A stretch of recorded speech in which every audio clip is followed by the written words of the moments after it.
Hello, ladies and gentlemen. Welcome back to another fabulous Friday rambling. We are feeling fantastic.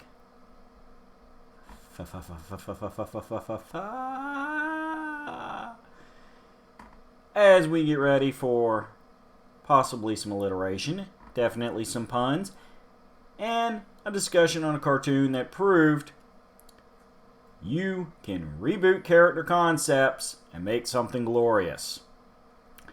That's right. If you know your TV theme tunes, you recognize your clue from last week, and that is we are going to discuss the Disney afternoon classic TaleSpin. TaleSpin was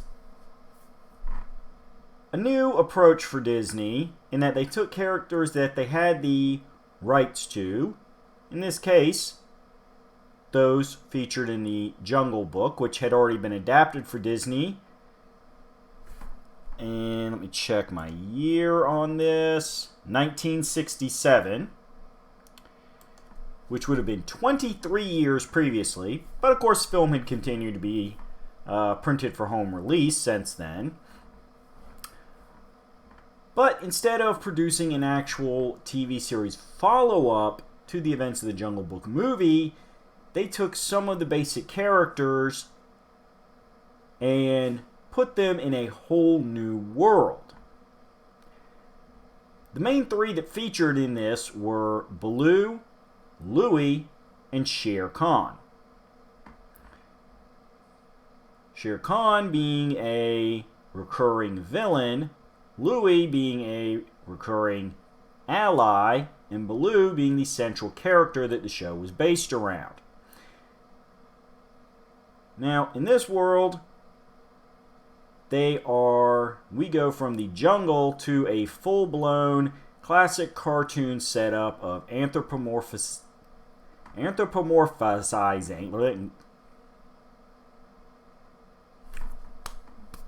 Big words are hard to pronounce. We have the animals act like humans.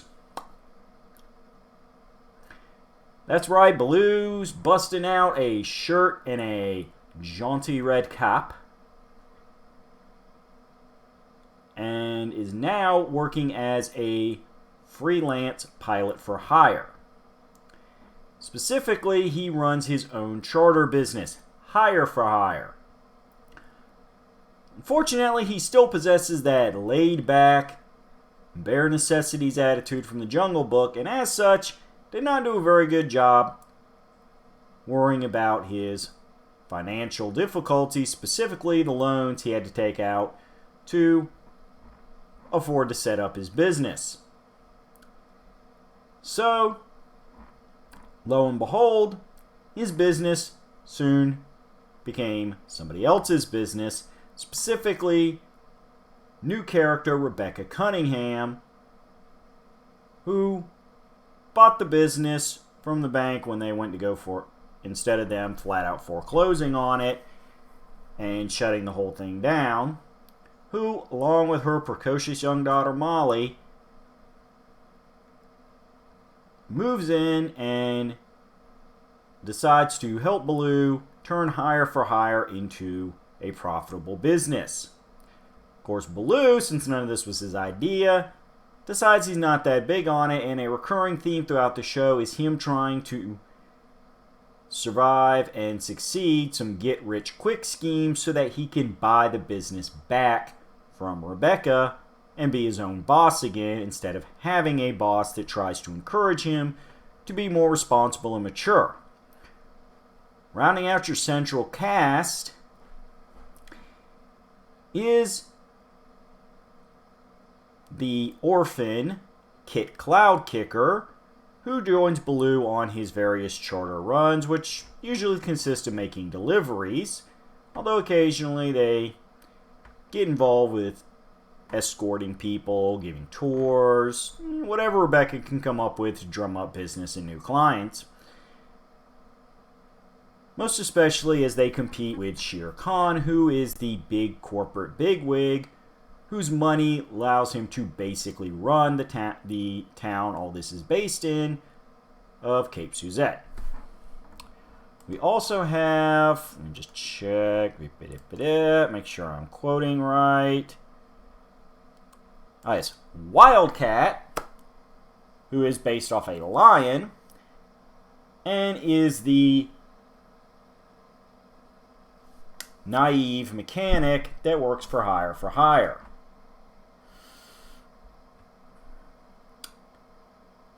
Of course, Rebecca, much like Baloo, is based off a bear, in her case a brown bear. And given that the show takes a lot of influence from the 40s and 50s, where, you know, charter pilots flying seaplanes were seen as the main way to get stuff here and there, especially in a port town, she does sport a 1940s hairstyle to kind of keep the theme running. Now, as we said before, her and Baloo do have kind of a adversarial relationship in that she's always trying to make hire for hire a more profitable and successful business and encourage Baloo to be the adult, especially once Baloo adopts Kit Cloudkicker and is his parental figure. Whereas Baloo just wants to continue living his laid-back life where all he has to worry about is when he can get up in the air again, because he does love his piloting. However, the two do quickly gain respect for each other, and Baloo refers to Rebecca by a series of... Where are my words tonight? By a series of endearing nicknames, although she does not always appreciate them depending on her mood, such as Becky Beckers, and occasionally a couple other variants like Beck or BC.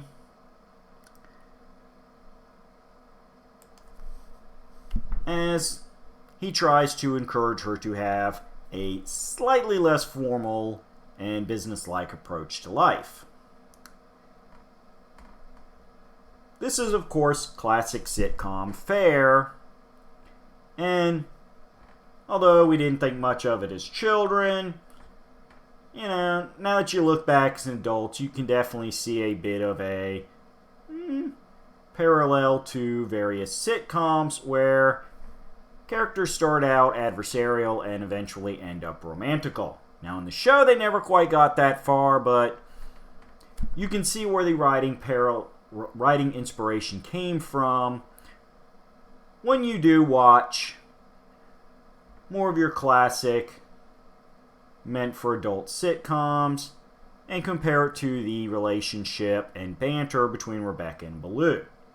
Now, as I said before, King Louie shows up. This time, instead of being king of the monkeys, he runs his own bar on an island not far from Cape Suzette, often inspiring Baloo to take a little extra time on his charter jobs to swing through and have a few drinks, do some partying. That's maybe part of why Baloo had problems paying his bills. The only tab he was paying regularly was to Louie. Flip side of this, though, is that being the preeminent spot for various pilots, as well as other ne'er-do-wells to cut loose, Louie often serves as a source of information for Baloo, and occasionally a source of those get-rich-quick schemes.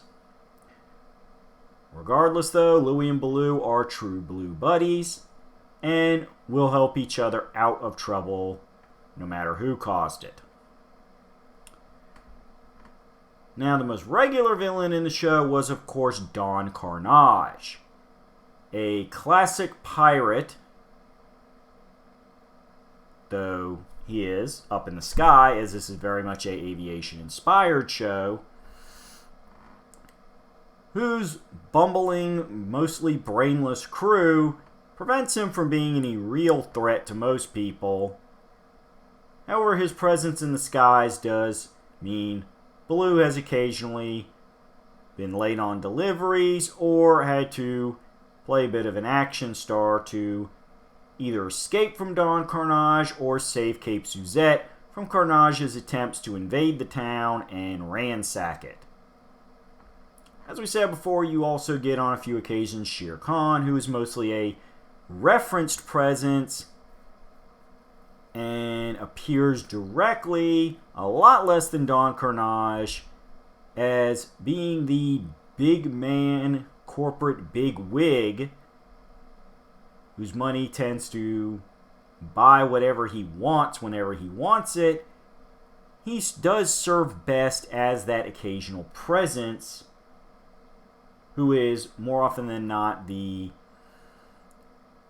inspiration behind other people's schemes, whether they work directly for him or are trying to impress him and gain that big money employment.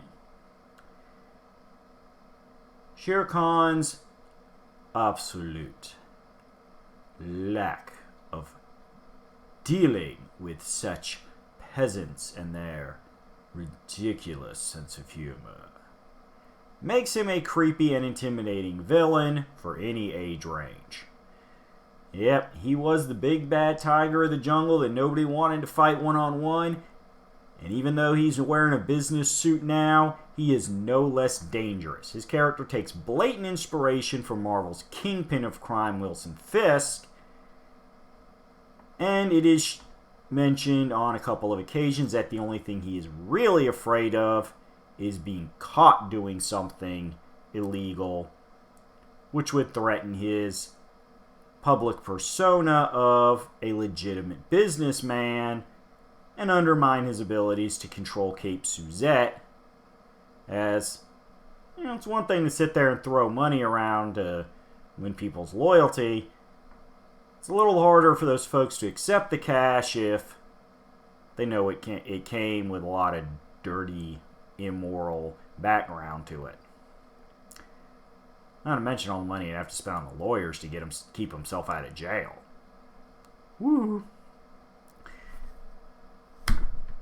So why is this show so excellent? Well, because as I said before, it's based a lot in aviation, and therefore it's not simply a matter of action, it's action way up in the skies. Every single fight, every single dog fight, especially, carries with it that risk that, hey, it ain't simply a matter of your vehicle getting tore up. If your vehicle tears up, you're taking a long fall. You better hope it's in the ocean. Not to mention, even though it's animated, there's still a thrill in seeing the incredible maneuvers that Baloo could pull off in his seaplane. In fact, there's a couple episodes centered around the idea that he may be the most skilled pilot in the Cape Suzette area, especially when it comes to high-risk stunt flying.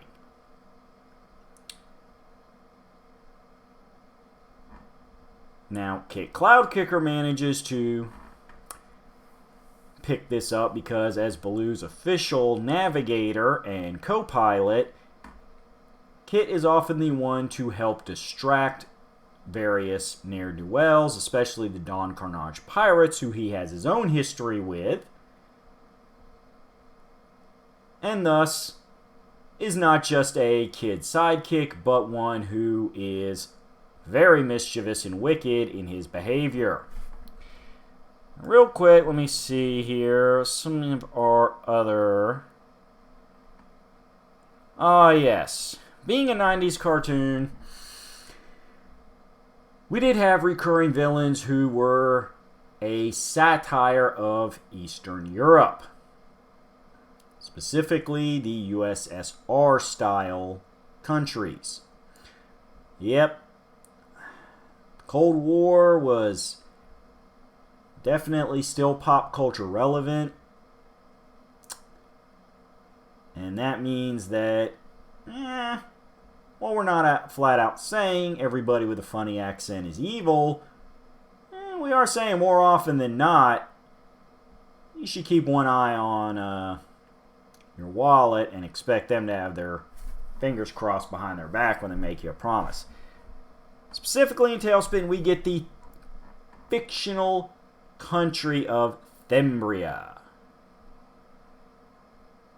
where Colonel Spigot, a bluish-colored warthog, who suffers from a Napoleon complex and a prominent lisp, tends to cause problems for Cape Suzette and Baloo and Kit specifically.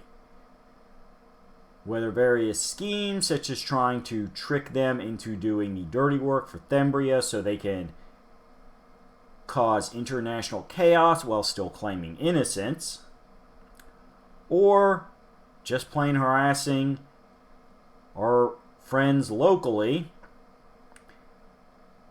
they are a regular thorn in Baloo's side. But since none of the Thembrian Air Force is nearly as good a pilot as Baloo, and Colonel Spigot himself tends to outsmart himself and let his pride and arrogance put weaknesses in what might have otherwise been good plans, we do get relatively harmless villains.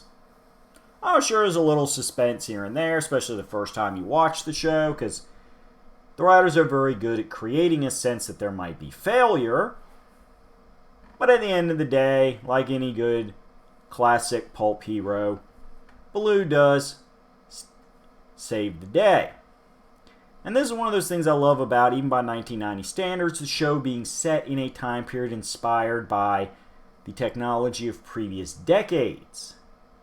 In that, you don't get a lot of high-tech gadgetry.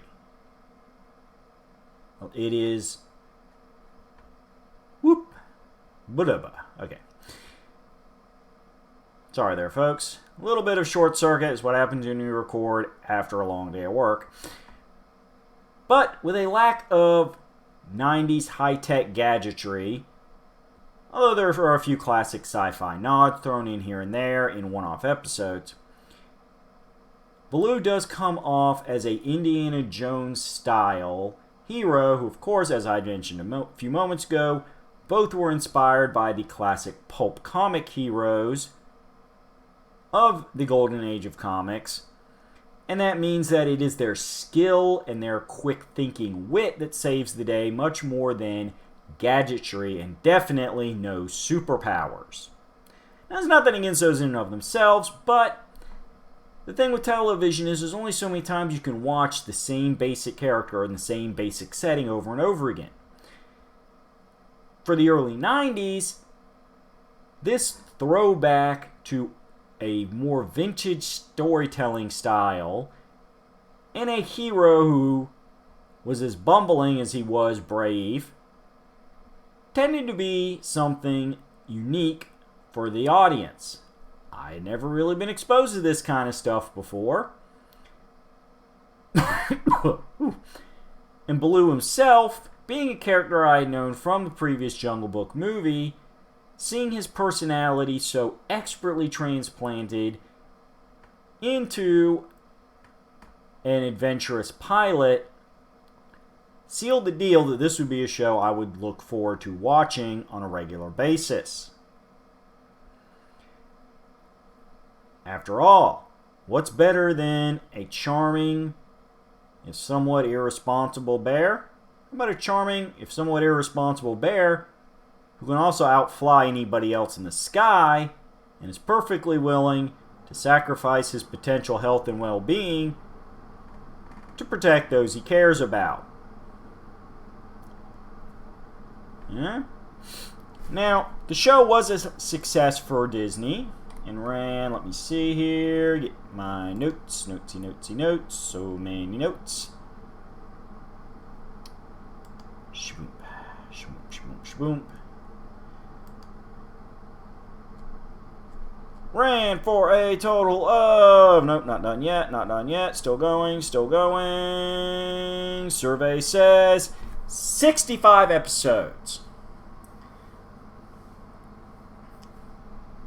Which is a pretty good run for an early 90s cartoon show, as this meant it did survive multiple seasons. And of course, existed in reruns and syndication for quite a while after this. It was paired with other Disney originals in the Disney Afternoon block, which included a similar, recognizable characters transplanted into a whole new setting show, Chip 'n Dale Rescue Rangers, which we will definitely address in a future episode sometime in 2021, and the similarly pulp hero-inspired Darkwing Duck, which was my personal favorite as it did lean a little more into the superhero style of things. But that may be a couple episodes worth, or at least one episode with some extra time padded onto it, because I do love me some Darkwing Duck.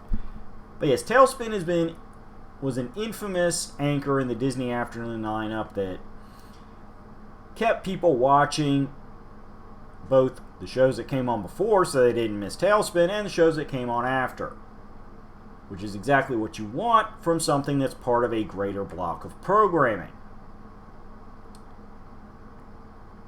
TaleSpin stayed on the air for many years after new episodes ended, although, because it was owned by Disney and different broadcasting rights would jump here and there, the channel it was on necessarily may change, but it was easy enough to track down if you were willing to flip around on your remote. Because, folks, in 1990, the idea of this whole, channel guide, search for a show and you'll tell me where and when it's on, that didn't exist. And we sure didn't have DVRs.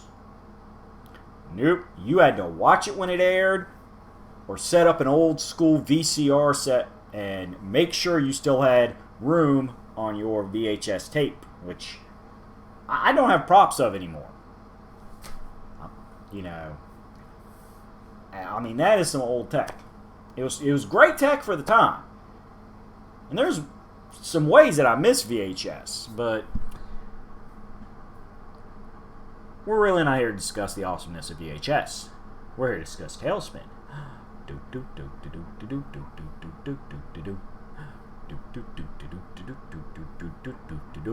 Ooh yeah, TaleSpin. Ooh yeah, TaleSpin. Oh yeah, wonderful theme song. Probably my favorite theme song out of anything in the classic Disney Afternoon lineup. But,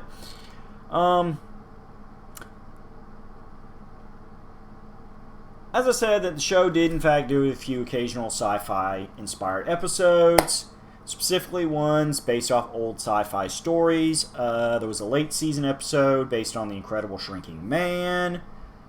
Let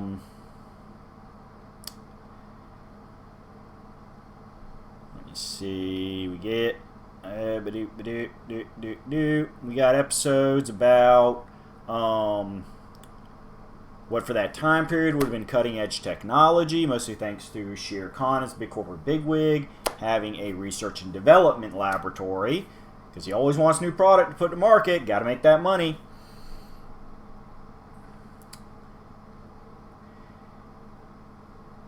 And of course we had various episodes based off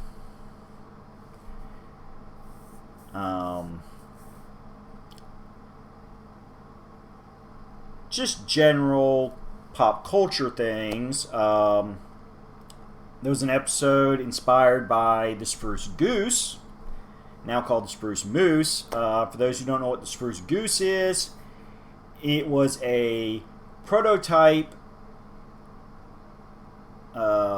airlift flying boat designed by the Hughes Aircraft Company, owned by the infamous Howard Hughes.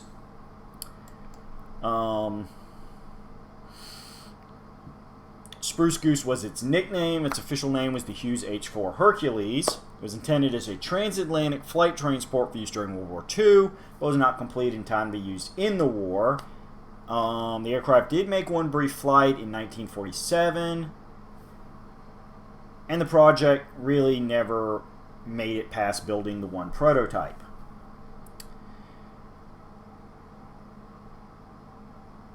Hercules was the largest flying boat ever built, and it had the largest wingspan of any aircraft that had ever flown until the scaled composite Strato launch in 2019.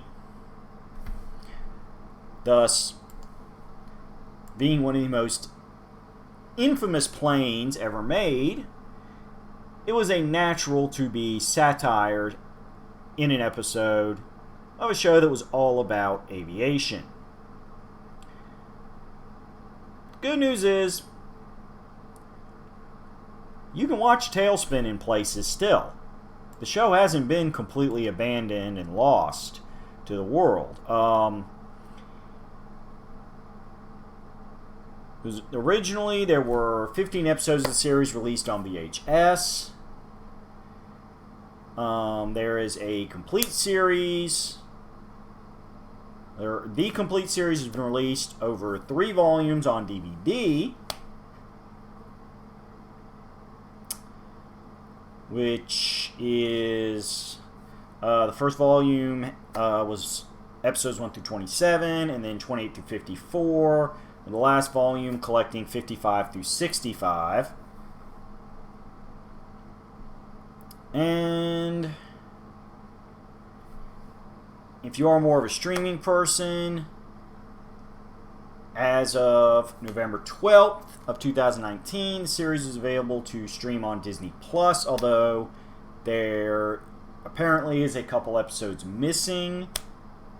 I don't know if it's because of stuff that, over the span of 30 years is not something they really consider appropriate for children anymore. I would have to do more research on that, or what. But if you do not have Disney Plus, you can also stream the series on Prime Video and the iTunes Store. Now, TaleSpin also inspired, as did many Disney afternoon shows, both comic books and video games. I have played the NES TaleSpin video game. It is hard. It is a shoot-'em-up style game where you are in the plane the entire time. And it has some really interesting physics to the flying. It tries to change some things up to kind of play into Baloo's stunt style of flying more, instead of just the classic shoot 'em up where you're just auto scrolling through the level and you gotta blast whatever's in front of you.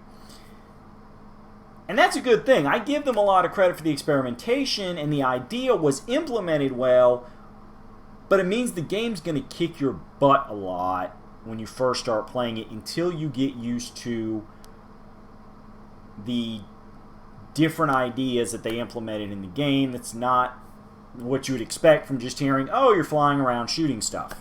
You're like, oh, I know these style games. I've played these style games before. And it's like, oh, no, there's new mechanics introduced in this game. I gotta train my brain. But it is a good game if you have the patience to learn the ins and outs of it. It is available in modern times on the Disney Afternoon Collection, which is, available on various video gaming platforms. So you can check it out through there if you're not much of a ROM deep diver, or you don't want to shell out big bucks to buy the game on eBay in physical form. But honestly, if you have a working NES, more power to you. By all means. It was a fun show. It was comedic. It was exciting.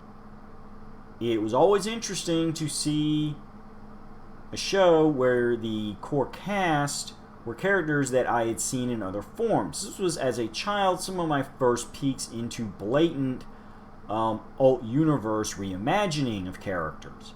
It's one thing to see, okay, well, I've read them in comic book form, now I'm seeing a movie version where they might tweak the origins a little bit, and they flat out, okay, it's the same character name, same personality, same physical appearance, but everything else has changed. That's a full-blown reimagining, not an adaptation, and that's something that, as I said, paired with the Chippendales Rescue Rangers, which did a similar idea, really just, as a child, blew my mind. Like, oh, I can't believe how just like out there they're getting with these characters from the Jungle Book. And then finding out later on that a lot of what they did in the show was inspired by, films and television of time periods before I was born, made me appreciate the show so much more because I understood where they got some of these ideas from. And that is one of the reasons why you should track down the show, either by seeing if you can purchase that complete series DVD or watch it on any one of those streaming services, because it is an interesting mixture of various elements and things you've seen before, but you haven't necessarily seen put together in this way. It's like going, hey, I know all these breakfast items, but I've eaten them separately. Maybe as part of the same greater breakfast. But they all sit in their own little corner of the plate. But now you're going to put them all together in a casserole? And just make it into one new thing? That's awesome! And I ain't just pulling that metaphor out of nowhere, folks. I have eaten that. There are some great breakfast casseroles out there if you want to go look for them. And you want to mix up how you start your day. But definitely end your day with binging some TaleSpin. Give it a shot. If nothing else, jam out to the theme song. Because I'm telling you, go look that theme song up on the internet. It gets you energized. You're like, it makes you want to move. You're like, yeah, I want to see what this is about. This is a beat. This is just, this is something you can dance to. Give you some do do do do do do do do do do do do do do do do do. I mean, that's what I'm talking about. What else do you want from a theme song? It draws you in, gets you jammed up, and when you hear that and you're seeing all the little clips from the show, you're just like, man, I'm in. I am 100% invested now. Trust me. For now, though, I'm going to sign off. We got some great shows, some great ramblings planned for the next few weeks. And then by the time all those are done, I'll have some more planned for even more weeks, because I'm not going anywhere. We all need a little bit of time every week to have some positivity in our pop culture, and that's what the ramblings are for. Even when I'm a little critical, I do try to be constructive criticism, and as always, if you disagree with me, feel free to say it in the comments, as long as it's respectful disagreement. No cursing people out, no questioning, my lifestyle choices. Let's talk about the show. Let's debate certain things about it. Heck, if you know why Disney doesn't want to air those 2 or 3 episodes on the Disney Plus service, I don't know, maybe they're in there now. My notes just say when it was first launched last year, those episodes were missing. They're in there now, let me know. If you know why they were taken out, let me know. Because then everybody can read it in the comments, and we can all fill in that little bit of mystery. If you just want to tell me you think I suck, you know what? Fine, go ahead and say that in the comments. I'll roll with it, because I'm going to be here every Friday, so we can all have some fun discussing pop culture. And if you subscribe, you'll never miss an episode. Go back and watch the playlist for some old episodes, in case you missed them. And remember, we got a bunch of other great shows on the Roulette Productions channel. And you'll also be alerted to those if you subscribe. And if you thought I said some good things, hit the like button. Because likes are good. We like likes. Like.